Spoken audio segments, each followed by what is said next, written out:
దేవుని రాజ్యములో నీ ఫలింపు వినడాన్ని బట్టి ఉంటుందని మనం గ్రహించాలి. జాగ్రత్తగా వినండి. దేవుని రాజ్యములో నీ ఫలింపు ఎలా ఉంటుంది చెప్పాలి, ఎలా ఉంటుంది? వినడాన్ని బట్టి, అలాగే అర్థం చేసుకోవడాన్ని బట్టి ఉంటుందనే గ్రహింపు మనకు రావాలి. దేవుని రాజ్యము అది ఒక పొలాన్ని, దేవుని రాజ్యము అది ఒక ప్రాంతాన్ని, దేవుని రాజ్యము ఒక చెట్టును, దేవుని రాజ్యము వివిధ రకాల పోలికలో మనందరికీ చెప్పబడింది అనే విషయాన్ని మనం గ్రహించాలి. దేవుని రాజ్యములో నీవు ఫలించాలి, నీవు అభివృద్ధి చెందాలి, మరింతగా ఆయన ఆశీర్వాదాన్ని అనుభవిస్తూ నీవు దేవుని రాజ్యము కోసం నువ్వు ఎదుగుతూ నీవు నీ కుటుంబము అనేక రకాలుగా విస్తరించుకుంటూ వెళ్ళాలి అని అంటే దేవుని రాజ్యములో నువ్వు ఎలా ఉండాలో దేవుడు ఈ వాక్యము ద్వారా మనతో మాట్లాడుతున్నాడు. దేవునికి స్తోత్రం కలుగును గాక. హల్లెలూయా. ఒక వ్యక్తి యొక్క అభివృద్ధి, ఆశీర్వాదం, దీవెన, ఎదుగుదల వినడాన్ని బట్టే ఉంటుంది అనే విషయాన్ని మనం గ్రహించాలి. ఇంతకుముందు కూడా మీకు చెప్పాను, వినడం అంటే passive learning and active learning అనే విషయాన్ని చెప్పాను. Passive hearing and active hearing. మనము కొన్ని విషయాలు మనం జాగ్రత్తగా మనసు పెట్టి వింటాము, కొన్ని మనం క్యాజువల్గానే చెప్పండి సర్వసాధారణంగా మనకు వినపడుతూ ఉంటే మనం వింటూ ఉంటాం. శ్రద్ధ పెట్టి వినే ఏమో మనకి గుర్తుంటాయి. మనము అనేక విషయాలు మన యొక్క చెవుల్లో పడినవి మనకు పెద్దగా గుర్తు ఉండవు. ఈరోజు ఒక వ్యక్తి ఎదగాలంటే, ఒక వ్యక్తి ఆశీర్వాదకరంగా మలచబడాలంటే ఆ వ్యక్తి మంచి మాట విన్నదాన్ని బట్టి, దేవుని మాటను గ్రహించిన దాన్ని బట్టి, అర్థం చేసుకున్న దాన్ని బట్టి ఉంటుంది. మాట వింటే సరిపోతుందా? విన్న మాట ప్రకారం బ్రతికితే, వింటున్నారా? మాట వింటే సరిపోతుందా? విన్న మాట ప్రకారం బ్రతికితే ఆ మాట వల్ల మన జీవితాల్లో మనము జీవిస్తాము. హల్లెలూయా. ఒకానొక సందర్భంలో యేసు ప్రభు దగ్గరికి ఒక వ్యక్తి ఇలా అన్నాడు, నేను నిత్య జీవం పొందుకోవాలంటే ఏం చేయాలంటే, ఆయన ధర్మశాస్త్ర గ్రంథం ఏం చెప్తుందంటే టక్ టక్ టక్ టక్ చెప్పుకుంటూ చేశాడు. ఎప్పుడైతే ఆ యవనస్తుడు యేసు ప్రభుకి ధర్మశాస్త్రం ఏం చెప్తుందో అని చెప్పాడో అప్పుడు అన్నాడు, నువ్వు కూడా అలా చేయి అని అన్నాడు. అంటూ ఏమన్నాడు తెలుసా? అప్పుడు నువ్వు జీవిస్తావు, బ్రతుకుతావు అని అన్నాడు. దేవునికి స్తోత్రం కలుగునుగా. చెప్పిన మాట, చెప్పిన వాక్యము మనము వినాలి. విన్నదాన్ని ఏం చేయాలి? మనం చెప్పండి, ఏం చేయాలి? అలా చేయడానికి మనం ప్రయత్నం చేయాలి. ఈ రోజున చాలామంది వింటారు కానీ విన్నదాన్ని పాటించడంలో విఫలమవుతున్నారు. విన్నదాన్ని పాటించడంలో, చెప్పాలి గట్టిగా, విన్నదాన్ని పాటించడంలో విఫలమవుతున్నారు. విచిత్రం ఏంటంటే ప్రతి విద్యార్థి వ్రాసేటప్పుడు ఎగ్జామ్, నేను ఎవరు చెప్పినా చెప్పకపోయినా నేను చదివితే నాకే విజయం వస్తుంది అనుకున్నవాడు ఏం చేస్తాడు? శ్రద్ధగా చదువుతూ ఎవరు చెప్పినా చెప్పకపోయినా అభివృద్ధిని చూస్తాడు, అలాగే విజయాన్ని చూస్తాడు. మనం సర్వసాధారణంగా చూస్తూ ఉంటాం. కొన్ని ప్రైవేట్ కాలేజీల్లోనేమో బాగా స్ట్రిక్ట్గా మక్కి అవసరమైతే గుద్దైనా కానీ చదివించి మరి ఏం చేస్తారు? ఎగ్జామ్కి ప్రిపేర్ చేస్తారు. కొన్ని కాలేజీలు ఉంటాయి చూసి చూడనట్టు పోతారు. అలాగే కొన్ని గవర్నమెంట్ కాలేజీలు ఉన్నాయనుకోండి, కొంచెం శ్రద్ధ తక్కువగా చూపిస్తూ ఉంటారు, అది మనం వింటూ ఉంటాం.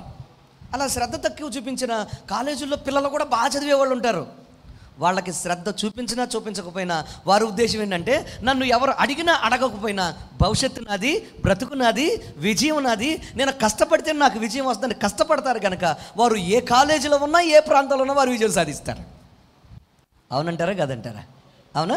సో అలాగే ఒక వ్యక్తి కష్టపడితేనే నేను నా జీవితంలో నాకు జీతం వస్తుంది, నేను పని చేస్తేనే నా జీవితంలో అభివృద్ధి వస్తుంది అన్నప్పుడు ఏం చేస్తారు? వారు కష్టపడి ఎవరు చెప్పినా చెప్పకపోయినా వారి అభివృద్ధి కోసం వారు కష్టపడతారు. ఈరోజు అన్నీ అంటే పొట్ట కోసం కష్టపడతావు, నీ విద్య కోసం కష్టపడతావు, అలాగే నీ ఎదుగుదల కోసం కష్టపడతావు, అలాగే నీ వ్యాపార ఉద్యోగాల కోసం నువ్వు కష్టపడతావు. అన్ని విషయాల్లో నువ్వు జాగ్రత్తగా విజయం కోసం ప్రయత్నం చేస్తావు. కానీ దేవుని మందిరమునకు వచ్చేటప్పటికి, దేవుని మందిరము నుండి ఎదుగుదల ఆశించేటప్పటికి ఏం చేస్తారు తెలుసా? చాలామంది శ్రద్ధ చూపించడంలో విఫలమవుతారు. అందువల్ల వారు దేవుని రాజ్యంలో ఇహమందు పరమందు పొందుకునే ఆశీర్వాదాలు వారు పొందుకోలేక ఈ భూమి మీద సంపాదించిన విజయాలు కూడా అపజయాలుగా, ఆరోగ్యాలు కూడా అనారోగ్యాలుగా, కలిసి వచ్చిన పరిస్థితులు కూడా వికటించేటట్లుగా వారి జీవితంలో వారి బ్రతుకుల్లో పొందుకుంటూ ఉంటారు. వింటున్నారన్నమాట. అందుకోసమే దేవుని కృప లేకుండా, దేవుని కాపుదల లేకుండా, దేవుని యొక్క సన్నిధి లేకుండా మనము ఏ విజయం సాధించినా అది ఎక్కువ కాలం మన జీవితంలో నిలబడదాం. నీ జీవితంలో మరింతగా వృద్ధి చెందుతూ, మరింతగా అభివృద్ధి చెందుతూ, మరింతగా ఆశీర్వదించబడాలి అని అంటే నువ్వు ఎవరు చెప్పు చేతల్లో ఉండాలి? చెప్పాలి. ఎవరు చెప్పు చేతల్లో ఉండాలి? దేవుని చెప్పు చేతల్లో ఉండాలి. చెప్పు చేతలు అని ఎందుకన్నానంటే, అంటే చెప్పడము చేయడం చెప్పు చేతలు అంటే కదా. ఈ చెప్పు చేతలు ఎందుకన్నానంటే, ఈ వాక్యం చివరిలో ఒక మాట అన్నారు యేసు ప్రభు వారు. ఏమన్నారు తెలుసా? చెవు గలవాడు వినుగాక, చెవి గలవాడు వినుగాక. వెంటనే శిష్యులు అడుగుతారు, ఆ కింద మీరు అడిగితే చదివితే వాక్యం ఏం తెలుసా? అసలు ఈ మర్మాన్ని ఎందుకు చెప్పావు నాయన, ఈ ఉదాహరణ ఎందుకు చెప్పావు, ఈ ఉపమానాన్ని అసలు ఎందుకు చెప్పావు, మాకు ఏమి నేర్పించాలనుకున్నావు నువ్వు? ఒరే చెవు గలవాడు వినుగాక అన్నాను కదా, అర్థం కాలేదా? అయితే చెప్తాను వినండి అని మళ్ళీ దాన్ని విశదీకరించుకుంటూ వెళ్ళాడు. దేవునికి స్తోత్రం కలుగునుగాక. ఈరోజు నీ వృద్ధి అభివృద్ధి వింటున్నారా? అది నీ వ్యవసాయమైనా, వ్యాపారమైనా, చదువు అయినా, లేకపోతే నీ జీవితంలో ఏదైనా పనైనా కానీ నీ వృద్ధి అభివృద్ధి దేవుని మాట విన్నదాన్ని బట్టి మాత్రమే ఉంటుంది. చెప్పండి, దేని బట్టి ఉంది? దేవుని మాట విన్నదాన్ని బట్టి ఉంది. మీరందరూ దేవుని మాట వింటున్నారు. విన్న మాటను మీరు పాటిస్తున్నారా? చెప్పండి, విన్న మాటను పాటిస్తున్నారా? మక్కిగా ఉన్నది ఉన్నట్లుగా పాటిస్తున్నారా? పాటిస్తున్నారా? ఉపవాస ప్రార్థనలకు వస్తున్నారా? ఇంట్లో గృహ ప్రార్థనలు చేసుకుంటున్నారా? అంటే కుటుంబ ప్రార్థనలు చేసుకుంటున్నారా? మాట్లాడాలి. దేవుని యొక్క సన్నిధిని ప్రతి ఆదివారము మానక దేవుని మందిరానికి వెళ్ళి దేవుని సేవిస్తున్నారా? మీ పిల్లల్ని కాపాడుకుంటున్నారా? లోకము నుండి వేరు చేస్తున్నారా? మీ కుటుంబాల కోసం అనునిత్యము ఒక టైం పెట్టుకొని ప్రార్థన చేస్తున్నారా? నీ భర్తను రక్షించుకోగలిగావా? నీ భార్యను రక్షించుకోగలిగావా? మీ బిడ్డలను రక్షించుకోగలిగారా? దేవుని రాజ్యము సమీపిస్తుందని దేవుని వాక్యము నొక్కి వక్కాణిస్తుంది. అబద్ధమా ఇది? చెప్పాలి, అబద్ధమా ఇది? గట్టిగా చెప్పాలి, అబద్ధమా ఇది? అబద్ధమా ఇది? ప్రతి సూచన, ఈ గ్రంథమందు లిఖించబడిన ప్రతి సూచన త్వరగా అన్నీ నెరవేర్చబడుకుంటూ వచ్చేస్తున్నాయి. ఒక్క పొల్లైనా, ఒక్క సున్నా అయినా చెప్పండి నిరర్ధకము కాకుండా ప్రతిదీ నెరవేరుకుంటూ వస్తూ ఉంది. ఆయన వస్తాడు అని చెప్పింది ఈ వాక్యం, ఆయన వచ్చాడు. ఆయన ప్రాణం పెడతాడు అని చెప్పింది ఈ వాక్యం, ప్రాణం పెట్టాడు. ఆయన మరలా తిరిగి వస్తాడని చెప్తుంది ఈ వాక్యం, ఆయన తిరిగి మరలా చెప్పాలి గట్టిగా వస్తాడు. ఆయన వచ్చేటప్పటికి అనేక సూచనలు ఈ భూమి మీద నెరవేరుతాయని చెప్తుంది వాక్యం. లేఖనము ఘోషిస్తుంది, అన్నీ నెరవేరుతున్నాయి, అన్నీ త్వరగా జరుపుకుంటూ వచ్చేస్తున్నాయి. తమ్ముడు, చెల్లిప్రియ, సహోదరి, సహోదరుడు, అంతము చాలా దగ్గరగా ఉంది. అంతము చాలా దగ్గరగా ఉంది. ప్రతి వానికి వాని క్రియలు చొప్పున ప్రతి వానికి జీతం ఇవ్వడానికి ఆయన వస్తున్నాడు. నా ప్రశ్న ఏంటంటే, మరి నీ క్రియలు దేవుని ప్రతిఫలమును, మంచి ప్రతిఫలమును పొందుకొని ఆయన రాజ్యములోనికి వెళ్ళడానికి పనికొచ్చే క్రియలు నీ దగ్గర ఉన్నాయా? లేకపోతే ఆయన రాజ్యాన్ని కోల్పోయే స్థితి నీలో ఉందా? ఒకసారి ఆలోచన చేయండి. విచిత్రం చెప్పనా, పనికి వెళ్ళడానికి టైం ఉంటుంది, ఆఖరికి తీసిన పాలు పోయడానికి కూడా టైం ఉంటుంది. ఏ చిన్న ఎవడు అసలు అనామకుడు పిలిచినా కానీ కలిసి రావడానికి టైం ఉంటుంది. కానీ దేవుని మందిరానికి మాత్రం వారంలో 2 సార్లు రావడానికి మాత్రం మాట్లాడాలి, టైం ఉండదు. కొంతమంది ఏమో సహోదరులకు ఆతృత ఉందనుకో, ఇలా తయారై కూర్చుంటారు, సహోదరులు సమయానికి కనపడరు, ఏమవుతారో తెలియదు, గయాబ్. కొంతమంది సహోదరులు రెడీగా ఉంటారు, కొంతమంది సహోదరులు అప్పుడే అన్ని నొప్పులు వచ్చేస్తాయి, నాకు చిరాకుగా ఉంది, నాకు తలపోటు వస్తుంది, కొన్ని జబ్బులకి అసలు మందులు కూడా ఉండవు.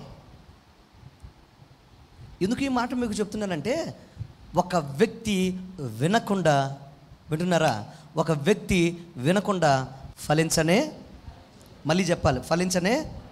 ఈరోజు నా వాక్యం అంతా దీని మీద ఆధారపడి ఉంది. చిన్న మాటే చెప్తాను మీకు, వితిన్ ఒక 20 నిమిషాల వాక్యం ముగిస్తాను.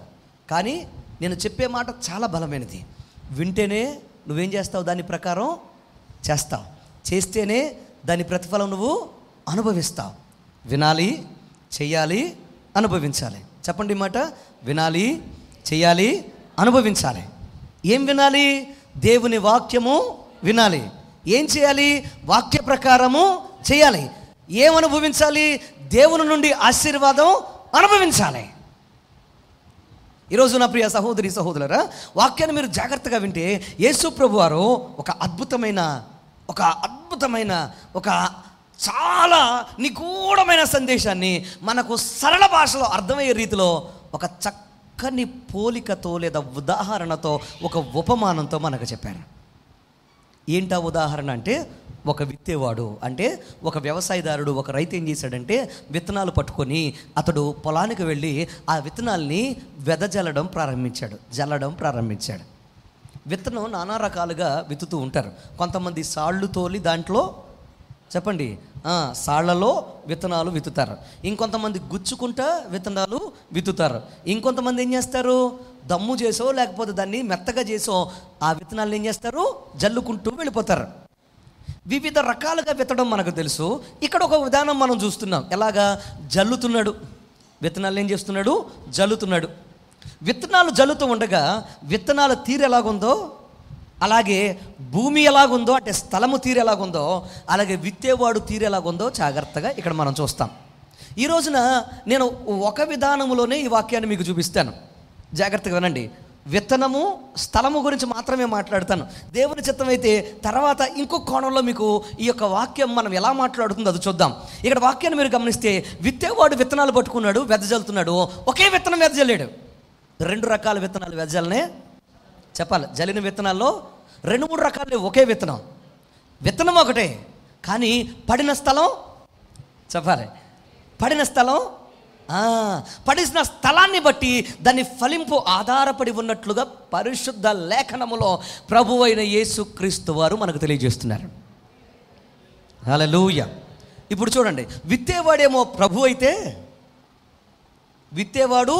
ప్రభువు అయితే విత్తనము దేవుని వాక్యము. విత్తనము దేవుని వాక్యం అయితే ఫలము నీవై ఉన్నావు, నీ మనసై ఉంది, నీ కుటుంబమై ఉంది, నీ వ్యక్తిగత జీవితం అయిందని మీరు గ్రహించాలి. అర్థమైందా? ఫలము లేదా స్థలము నీవై ఉన్నావని గ్రహించాలి. ఇక్కడ వాక్యాన్ని మీరు గమనిస్తే మొదటిగా 4 విషయాలు మనం నేర్చుకుంటాం. మొదటిగా దారి ప్రక్కన పడిన విత్తనం. చూడండి 13వ అధ్యాయం 4వ వచనం. విత్తేవాడు విత్తనము విత్తగా ఏం జరిగింది, కొన్ని విత్తనాలు వెళ్ళి ఎక్కడ పడినాయి, త్రోవ ప్రక్కన పడినాయి. ఎప్పుడైతే త్రోవ ప్రక్కన పడినాయో పక్షులు వచ్చి వాటిని ఏం చేసినాయి తెలుసా, వెంటనే మృంగేసినాయి. జాగ్రత్తగా వినండి. ఈ రోజున మొదటిగా రాసుకోండి, దారి ప్రక్కన పడిన విత్తనము మూసివేసిన మనసును పోలి ఉంది. ఏంటంటే మూసివేసిన a closed mind, a closed heart. మూసివేయబడిన మనసుకు, మూసివేయబడిన హృదయానికి సూచనగా ఉంది. వాక్యాన్ని మీరు జాగ్రత్తగా వినండి. విత్తనములో లోపము లేదు. చెప్పండి, విత్తనములో లోపము లేదు, కానీ పడిన స్థలము తేడాగా ఉంది. పడిన విత్తనం ఎక్కడ పడింది, దారిలో పడింది, దారి ప్రక్కన పడింది. ఎప్పుడైతే దారిలో పడిందో, దారి ప్రక్కన పడిందో దాన్ని కప్పెట్టి దాన్ని స్వీకరించే మనసు అక్కడ లేదు గనక, దాన్ని అర్థం చేసుకుని అబ్జర్వ్ చేసుకునే, అంటే కలుపుకునే హృదయము, అంగీకరించే హృదయము లేదు గనక ఏం జరిగింది తెలుసా, అది అలాగ కనపడతా ఉంటే వెంటనే శత్రువు వచ్చి ఏం చేశాడు, దాన్ని పట్టుకుపోయాడు. ఈ రోజున ప్రియ తమ్ముడు, ప్రియ సహోదరి సహోదరుడు, ఇక్కడ చాలామంది వాక్యం వింటున్నారు. ఇక్కడ వాక్యం వింటున్న వారు ఒక్కొక్క రకంగా వాక్యానికి ప్రతిస్పందిస్తూ ఉంటారు. కొంతమందికి ఏమో చాలా లోతుగా గుచ్చుకుంటా ఉంటుంది, ఇంకొంతమందికి ఏమో పైన అర్థమవుద్ది, ఇంకొంతమందికి అసలు ఏం చెప్పారో కూడా అర్థంగానే చెప్పండి. ఏదో చెప్పాడండి, ఇట్టన్నాడు ఇటుగాడు అటుగాడు, మొత్తానికి ఏదో చెప్పాడు, కానీ విత్తనం అన్నాడు. ఆ తర్వాత ఏంటో నాకేం అర్థం కాలేదంటారు కొంతమంది. మీకు మాట చెప్పనా, వినకపోతే ఎంత ప్రమాదమో చెప్తాను. ఒక డాక్టర్ ఒక నర్సుకు చెప్పాడు ఏమనంటే, ఈ ఇంజెక్షన్ ఎంత ఎంఎల్ ఇవ్వండి, ఈ ఇంజెక్షన్ ఎంత ఎంఎల్ ఇవ్వండి, ఈ మందులు ఇప్పుడేంటి అని చెప్తే ఆమె విన్న తర్వాత మళ్ళీ 4-5 పేషెంట్స్ని చూసిన తర్వాత ఆమె ఆ రాత్రి డాక్టర్ ఏం చెప్పాడో ఇవ్వడం మొదలుపెట్టింది. డాక్టర్ ఏం చెప్పాడో ఇది చెప్పాడు అని అనుకొని, అంటే ఒక 5 ml ఇమ్మన్న చోట 20 ml ఇచ్చుకుంటూ పోయింది. ఆవిడేమనుకుందంటే 20 ml ఇమ్మన్నాడు ఈ ఫ్లూయిడ్లో కలిపి అనుకొని ప్రతిదీ 20 ml ఇచ్చుకుంటూ పోయింది. తెల్లారేటప్పటికల్లా పేషెంట్ చచ్చిపోయాడు. వచ్చి అడిగాడు డాక్టర్, ఏం జరిగింది అసలు, ఏమైంది అసలు అని చెక్ చేసుకుంటూ మీరు ఎంత ఇచ్చారు నర్స్, మీరు ఎంత ఇచ్చారు, నేను చెప్పాను కదా, డోస్ చెప్పాను కదా, ఎంత ఇచ్చారు అని అంటే ప్రతి పేషెంట్కి ఒక షీట్ ఒకటి ఉంటుంది కదా, ఎంత ఇస్తున్నారో రాస్తారు, ఏ మెడిసిన్ వాడే రాస్తారు, దాన్ని ఏదో షీట్ అంటారు కదా, కేర్ షీట్ అంటే. ఆ కేర్ షీట్ మీద రాస్తుంది 20 ml 20 ml 20 ml అని. అదిరిపోయాడు. అదేంటి 5 ml చాలా డోస్ ఇది, నువ్వు 20 ml అలాగిచ్చావు అని అంటే, సార్ మీరు అంతే చెప్పారు కదా. నువ్వేమన్నావు, కుదురుకైనొద్దా ఇక్కడ ప్రాణం, ఎందుకు ఇంత ఆగాగి మిమ్మల్ని ఎన్నో ఉదాహరణలు చెప్తూ జాగ్రత్తగా ఆయన వాక్యము నీలోనికి చొచ్చుకొని వెళ్ళేటట్లుగా చేయడం తెలుసా? వినకపోతే చస్తారు మీరు. దేవుని మాట జాగ్రత్తగా వినకపోతే మనకు భవిష్యత్తు లేదు. దేవుని మాటను మనం స్వీకరించకపోతే మనం అల్లకల్లోలం అయిపోతాం. దేవుని మాటను జాగ్రత్తగా వినండి. మూసివేసిన హృదయాల్లో దేవుని వాక్యాన్ని స్వీకరించలేవు. ఈరోజు నా దౌర్భాగ్యం ఏంటంటే మూసివేయబడిన హృదయాలతో దేవుని మందిరానికి వస్తున్నారు. ప్రతిసారి వాళ్ళని చూడడం, వీళ్ళ చూడడం, వాళ్ళ వాక్యం వింటలేదు, వీళ్ళ వాక్యం వింటలేదు, వాళ్ళలాగా వీళ్ళలాగా, వాళ్ళందరి సంగతులు ఎందుకు భయ నీకు? అల్లరి చేసేవాడు అల్లరి చేస్తాడు, గలాటా చేసేవాడు గలాటా చేస్తాడు, సమయాన్ని వ్యర్థం చేసేవాడు సమయాన్ని వ్యర్థం చేస్తాడు. కానీ పరీక్షను ఫేస్ చేయాల్సింది నువ్వే గనక, నువ్వు తప్పకుండా పరీక్షను నువ్వు వ్రాయాలి గనక, ఎవరు తిరిగినా నాకు అనవసరం, ఎవరు విన్నా వినకపోయినా నాకు అనవసరం, ఎవరు ఎలాగ మాట్లాడినా నాకు అనవసరం. నేనైతే ఎగ్జామ్ కోసం, పరీక్ష కోసం సిద్ధంగా ఉంటా. ఈరోజు పరీక్షను నువ్వు ఎదుర్కోవాలంటే, ఈ లోకమనే పరీక్షను ఎదుర్కోవాలంటే, ఈ లోకమనే భయంకరమైన ఈ స్థితిని నువ్వు జయించాలి అని అంటే, నా ప్రియ తమ్ముడు, చెల్లి, ప్రియ సహోదరి, సహోదరుడు, నువ్వు తప్పకుండా జాగ్రత్తగా చెప్పండి, జాగ్రత్తగా వినాలి. వినకపోతే సరిగా చేయలేవు. సరిగా వినకపోతే ఇంతకుముందు చెప్పినట్లుగా నువ్వు సగం విని సగం చేసావనుకో, భయంకరమైన ప్రమాదంలో పడతావు. వినుట వలన విశ్వాసము కలుగుతుంది, అది ప్రభువైన యేసుక్రీస్తు మాటను గూర్చి వినటం వల్ల కలుగుతుందని ప్రభువైన యేసుక్రీస్తు మనకు తెలియజేస్తున్నారు. దేవునికి స్తోత్రం చెప్పండి, హల్లెలూయా. పరిశుద్ధ లేఖనం సెలవిస్తున్న మాట, వినడం వలన మనకు విశ్వాసం కలుగుతుంది. ఎవరి గురించి వినాలి? యేసయ్య గురించి వినాలి. చెత్తా చెదారం ఏం చేయాలి? వడకట్టాలి. వడకట్టండి. వింటూ ఉంటాం, అది నిజమో కాదో నాకు తెలియదు, కానీ హంస ఏం చేస్తుందంట? పాలు నీళ్లు కలిపి పోస్తే ఏం చేస్తుందంట? పాలు మాత్రమే తాగేసి నీళ్ళు వదిలిపెడుతుందంట. అలాగే జ్ఞానయుక్తంగా నడుచుకోండి. ఏది వినాలో అది వినండి, దేన్ని పాటించాలో దాన్ని పాటించండి, ఎక్కడ నాటబడి ఎలా ఎదగాలో అలా ఎదగండి. దేవునికి స్తోత్రం కలుగునుగాక. ఈరోజు మూసివేయబడిన హృదయములాగా నీ హృదయం ఉంటే, దారి పక్కన పడిన విత్తనములాగా నువ్వు ఏం చేస్తావు తెలుసా? వ్యర్థమైపోతావు. విత్తనము మంచిదే, విత్తనములో లోపం లేదు, స్థలములో లోపం ఉంది. విత్తనం మంచిదే, వాక్యము మంచిదే, వాక్యము చాలా బలమైనది, విలువైనది. కానీ నీ హృదయము కనుక సిద్ధంగా లేకపోతే, నీ మనసు కనుక సిద్ధంగా లేకపోతే, ఎంత బలమైన విత్తనమైన ఏమీ చెప్పాలి పనికి రాకుండా పోద్ది. తమ్ముడు, చెల్లి, ప్రియ సహోదరి, సహోదరుడా, ఒక వ్యక్తి యొక్క హృదయం ఎందుకు మూయబడద్ది అని అంటే, కొన్ని ప్రత్యేకమైన పరిస్థితుల్లో ఒక వ్యక్తి యొక్క హృదయం మూయబడదు. ఒకటి ప్రైడ్, గర్వం వల్ల హృదయము చెప్పాలి. గర్వం వల్ల హృదయం, మరలా చెప్పాలి, గర్వం వల్ల హృదయం నాకే తెలుసు అని అనుకున్న వారికి ఏమైనా స్వీకరించడానికి వారు ఒప్పుకుంటారా? చెప్పాలి, ఒప్పుకుంటారా? నాశనమునకు ముందు గర్వము నడుచును, పడిపోవడానికి ముందు అహంకారం మనసు నడుచునని దేవుని వాక్యం సెలవిస్తుంది. ప్రియ తమ్ముడు, చెల్లి, ప్రియ సహోదరి, సహోదరుడు, దేవుడు నీలోనికి రావాలంటే నీలో ఉన్న గర్వం ఏం చేయాలి? చెప్పాలి, విడిచిపెట్టి ప్రభువు నాతో మాట్లాడాలి, ఆయన సన్నిధిలో నేను అభివృద్ధి చెందాలని దేవుని యొక్క సన్నిధిలోనికి రావడానికి మనం ఇష్టపడాలి. హల్లెలూయా. రెండవది అనుమానం, డౌట్. దేవుడు నన్ను దీవిస్తాడో లేదన్న అనుమానం కూడా మన జీవితాల్లో దేవుని యొక్క అద్భుతమైన మనసును, అలాగే వాక్యాన్ని, ఆయన యొక్క అద్భుతమైన కార్యాన్ని స్వీకరించకుండా మూసివేసుకునేటట్లుగా మన హృదయాలను చేస్తుంది.